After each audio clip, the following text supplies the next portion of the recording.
ముదిరాజుల ఐక్యత వర్ధిల్లాలి. ముదిరాజుల ఐక్యత వర్ధిల్లాలి. జై ముదిరాజ్ జై ముదిరాజ్. జై ముదిరాజ్ జై ముదిరాజ్. ముదిరాజుల ఐక్యత వర్ధిల్లాలి. ముదిరాజుల మహాసభ ఆవిర్భావ దినోత్సవ మరియు ప్రపంచ మత్స్య దినోత్సవ శుభాభినందనలు శుభాకాంక్షలు.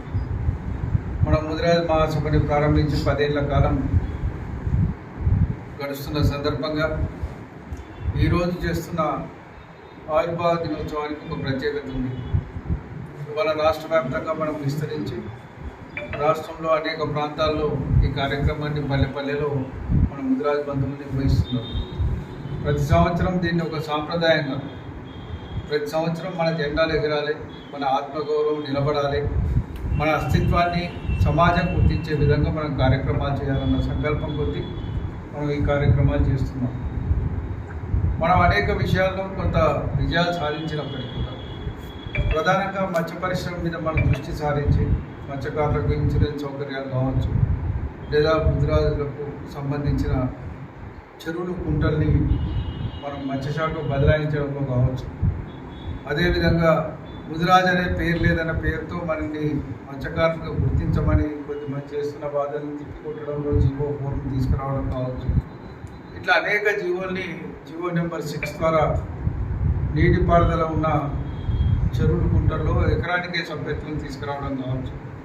ఈ రకంగా మనం మత్స్యకారుల యొక్క ప్రాతినిధ్యం పెంచడానికి, మనలో ఉపాధి అవకాశాలు మెరుగుపడడానికి అనేక కార్యక్రమాలు చేసినాం. దాదాపు మనం 2014లో మరి ఈ సంఘం స్థాపించే నాటికి ఒక 2000కు అటో ఇటో సంఘాలు ఉంటే ఇలా దాదాపు 6000 సంఘాల వరకు దీన్ని తీసుకెళ్ళగలిగారు. ఆనాడు 2 లక్షల వరకే సభ్యత్వాలు ఉంటే ఇలా 4 లక్షల పైగా సభ్యత్వాలు చేయగలిగారు. అదేవిధంగా అనేక మార్కెటింగ్ సొసైటీలు ఎక్కడెక్కడైతే అవకాశాలు లేవని చెప్తున్నారో, చెరువుల విస్తీర్ణం మీద ఆధారపడ్డ సభ్యత్వాలు కాబట్టి ఎక్కడైతే అవకాశం లేదంటే దానికి మార్కెటింగ్ సొసైటీ చేసి మత్స్యకారులకు ఉండే హక్కులు మిగతా వారికి కూడా కల్పించే విధంగా కూడా కార్యక్రమాలు చేసినాం. ఇవాళ ముదిరాజులకు సంబంధించిన BCD నుంచి ఏ కార్యక్రమం మీద కూడా ఇవాళ సుప్రీంకోర్టులో నిరంతరంగా పోరాటం చేసి ప్రభుత్వాలతో ఒప్పించి మళ్ళీ రాష్ట్రం నుండి పరిష్కరించే విధంగా మళ్ళీ ఒక రిపోర్ట్ రాసి సుప్రీంకోర్టుకు పంపి ఆ సుప్రీంకోర్టులో ఏదో ఒకటి దేని ఇబ్బంది పడే కంటే రాష్ట్రంలోనే దీన్ని తేల్చుకోవాలని సుప్రీంకోర్టుతో ఆదేశాలు తెప్పించుకొని ఈ రాష్ట్రంలో చేయాలని 2022 డిసెంబర్లో ఇక్కడ తీసుకురావడం జరిగింది. అది BC కమిషన్ ముందట పెండింగ్ ఉంది. మరి ఈ ప్రభుత్వం కూడా హామీ ఇచ్చింది కాబట్టి దాన్ని వెంటనే టేకప్ చేద్దాం. నెక్స్ట్ ఆ కార్యక్రమంలో అందరం నిమగ్నమైదాం. BCD నుంచి ఏ సాధించే వరకు తెలంగాణ ముదిరాజ్ మహాసభ నిద్రపోదు. ఈ కార్యక్రమాన్ని బలంగా చేస్తూ పోదామనే అంశాన్ని కూడా ఈ సందర్భంగా మీకు అందరికీ మనవి చేస్తాం. అంతేకాకుండా ముదిరాజులకు సంబంధించిన అనేక సమస్యలు, అనేక సంక్షేమ కార్యక్రమాలు కూడా మనం చేద్దాం.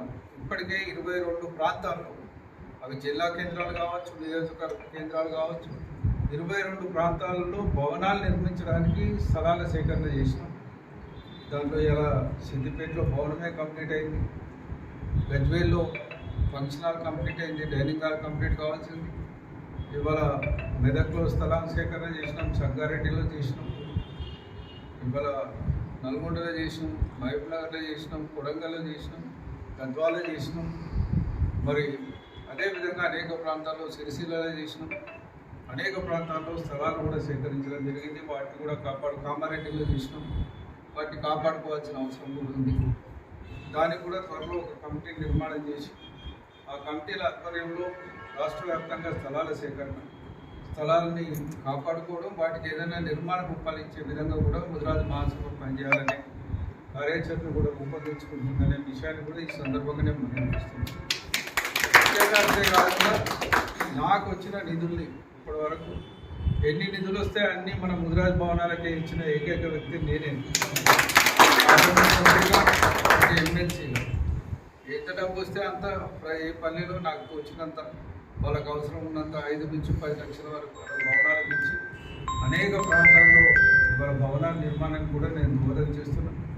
ఇప్పుడు ప్రభుత్వం కొంత నిధులు ఆపించి ఆ నిధులు రాగానే మళ్ళీ భవనాలకు కూడా నేను సంపూర్ణంగా పూర్తి చేద్దాం.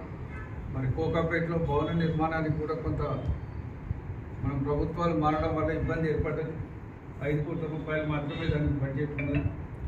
సరే, ఇప్పటికీ ఆచరణలో ఉన్న బిల్డింగ్ పని స్టార్ట్ అయిన బిల్డింగ్ల కింద మనం ఉన్నది.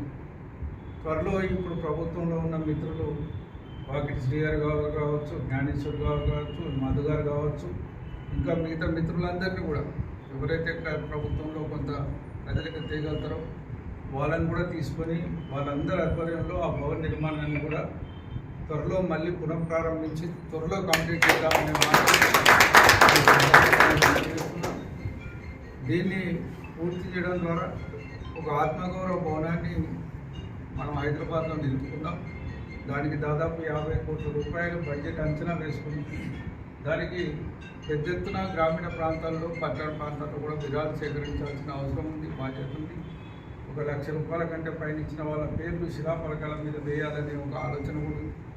త్వరలో పెద్దలతో అందరితో ఒక సమావేశం ఏర్పాటు చేసి దాని మీద ఒక ఖచ్చితమైన నిర్ణయం తీసుకొని దాన్ని విస్తృతపరిచి భవన నిర్మాణ కమిటీని కూడా వేసి మన కార్యక్రమాలు దిగ్విజయంగా కొనసాగిద్దాం అనే మాట ఈ సందర్భంగా నేను మనవి చేస్తూ, మరి ఇలా కార్యాలయంలో మనం చేస్తున్నాం. మీరు ఇప్పటికే మీ ప్రాంతాల్లో జెండాలు ఎగిరవేసి వచ్చినందుకు మీకు అందరికీ హృదయపూర్వకంగా